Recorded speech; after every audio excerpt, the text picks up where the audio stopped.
always fun for me. And usually we do this in the spring because the event's been going on for 83 years. This will be the 83rd year.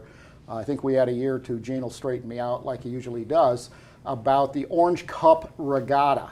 And we had a couple of years during the war, the big one, World War II, that had to postpone it, but that was understandable. But the 83rd Annual Orange Cup Regatta on Lake Hollingsworth is one of the most exciting events in Polk County the entire year. And you want to see speed, you want to see thrills, sometimes some spills. You're going to see it at the Orange Cup Regatta. Welcome aboard, Gene. It's always great to see you. Fresh off some great oysters at Gary's Oyster Bar. So, there, you know, Gene, you know, because like a lot of things, things have changed and had to postpone. But to your credit, and truly your credit only, well, I should say Pat, your wife, because she really runs the show. Yes. But the Orange Cup normally is held in the spring and is the kickoff race for the APBA in several categories, but it's moved to the fall. Tell us a little bit about what happened. Well, in a lot of ways, we hope that that's a positive. We did cancel it back in March for a lot of reasons. Obviously, the virus. We were concerned about getting participants there, and we were concerned also about all of our officials because some of us are getting up in years and spring chickens. Oh yeah, well, that's what we were back in the spring. And, but then we started looking at it and moving it to October because generally in March we usually ended up with at least one day of bad weather. It never failed. And so we're hoping that by moving it to early October, in this case kind of mid-October because it was the only time we could get into the APBA, American Powerboat Association schedule, and hopefully in the future we can move it even closer to the 1st of October. Generally the weather is very good at that time of year. The other thing we're hoping too is that it's at the end of the schedule for the year. You mentioned that before we were in the beginning of the year. What we're hoping is that most of particularly the inboards, well, as far as that goes, the tunnel boats or the OPCs, they all run for points, and they're cumulative over the year. So at their annual meeting, then generally in January, they will whoever has the highest points for the year, they will receive a very nice, attractive trophy. And I'm sure there's some other perks that go with it. And then the other thing that's kind of unique about the Orange Cup is we're actually 2 races and not 1. So that means that they get points for Saturday, they get points for Sunday. And what we're banking on is that a lot of those participants and drivers and owners are going to want to come there because they're maybe a couple of points behind of being in the lead or whatever.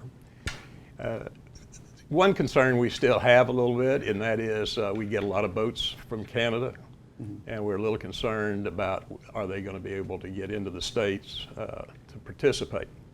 But right now, I can tell you that so far, the timing is starting to pay off. We're already getting entry applications and the whole bit. So we're really banking that this may be a plus.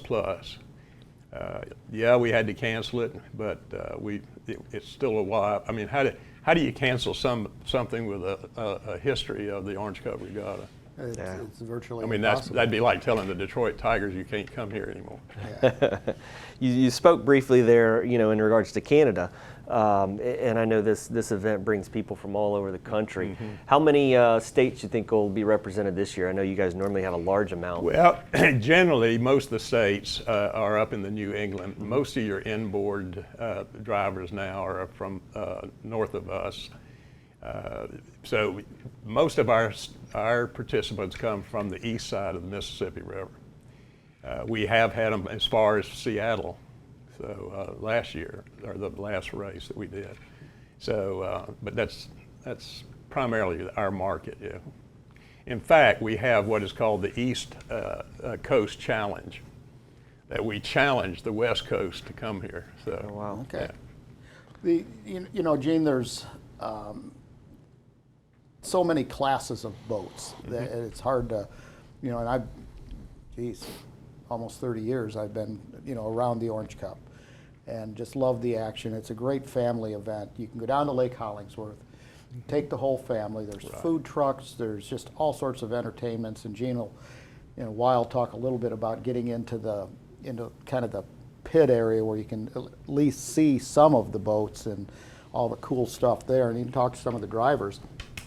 But the quantity of classes is almost mind-boggling, but it's really a testament to the sport that there's so much interest, in my opinion, interest in the sport itself. Tell us a little bit about the different classes, and the first question everybody, well, how fast do they go?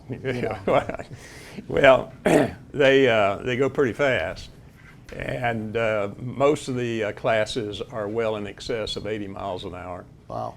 The class that you particularly like, which is the Jersey skiffs, they're limited to their speed. They are not allowed to go faster. I believe it's 85 miles an hour. I have to read the rule book every year.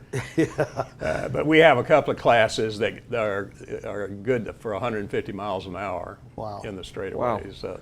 The Grand National Hydros, which we just introduced them the last race, they are the fastest.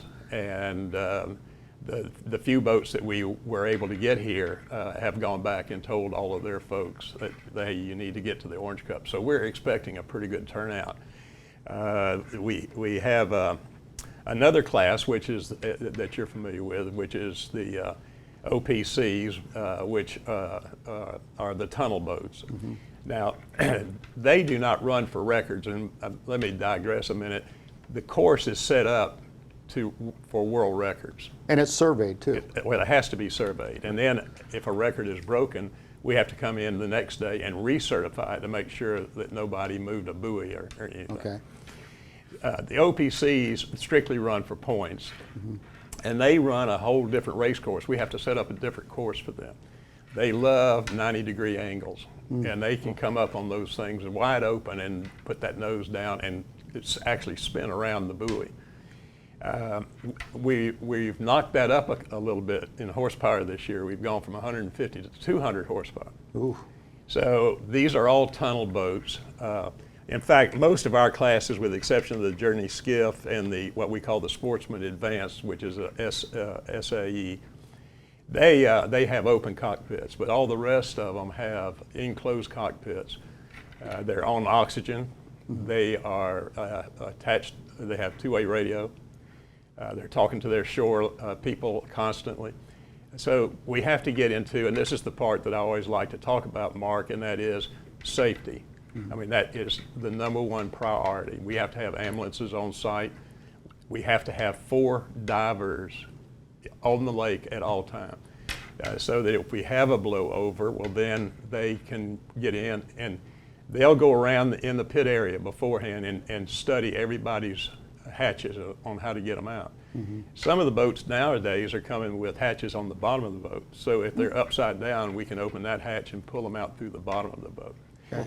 So that's the number one priority. But going back to speed, we've got a lot of classes. We're running about, I think it's 12 different classes. Wow. They run 2 heats every day. And so it's a full day. I mean, it keeps us busy. And we have to crane all the boats in, so we have cranes there that are craning them in. One of the most important jobs that we have, and Jeff Titus heads that up for us, is the pit area. Because we're putting in one class while we're taking one class out. I mean, everybody's moving and moving fast. So wonderful. I know we're getting close, but for people who want to come out, what info do they need to know in regards to parking, viewing areas, concessions? Well, the viewing area is predominantly all around the south side of the lake. The biggest area would be to the west of the Lakeland Club. And right now, one of the shortfalls that we've had for many, many years is those folks don't know what we're doing. They just know that the boats are out running. So we're spending a lot of time trying to devise a communications setup so that they can hear our announcer and exactly what all's going on. Mark mentioned the pit area. We're somewhat restricted as to who can come into the pit area strictly from a liability standpoint. We don't allow any smoking. We don't allow any open-toe shoes. And when we're craning those boats, we don't allow anybody to be under them. So, I mean, there's a lot of stuff going on down there. But as Mark mentioned earlier, it's there's no charge. And some of the spectators, a lot of them will walk over, and we have it fenced in, but you can see a lot from just on the outside of the fence area. Well, the dates for the 2021 Orange Cup Regatta are 15th through 16 and 17, and I think, Gene, the 15th is sort of a practice day still? Well, it does two things on the 15th. Number one, it's registration. Mm-hmm. Number two, we take them to, we have what we call a dunk test. Every year, the drivers have to have passed the dunk test, which is a capsule that we kick in the pool. We have to have our divers there, mm-hmm. and they have to get out of that, practice getting out of that capsule. Now, moving them to the YMCA, they're a little slower getting out than they used to when we were kicking them off the dock at the yacht club, because we would always tell them there was an alligator under the dock, and they came out a lot faster. So we do that in the morning, and then we'll start giving them practice time that afternoon. Okay. And then Saturday morning we start racing. All right, everybody. Well, that's about a month and a half away, so make sure you put that on your calendar, yes. The Orange Cup Regatta. And you can also go to visitcentralflorida.org and get more information about it. Just call Polk County Sports Marketing, and they'll fill you in. But it's a great time. It's a free event, and it's some of the best racing in the world. And they don't call Lake Hollingsworth the chain of not the chain of records, but the Lake of Records for nothing. So make sure you check that out.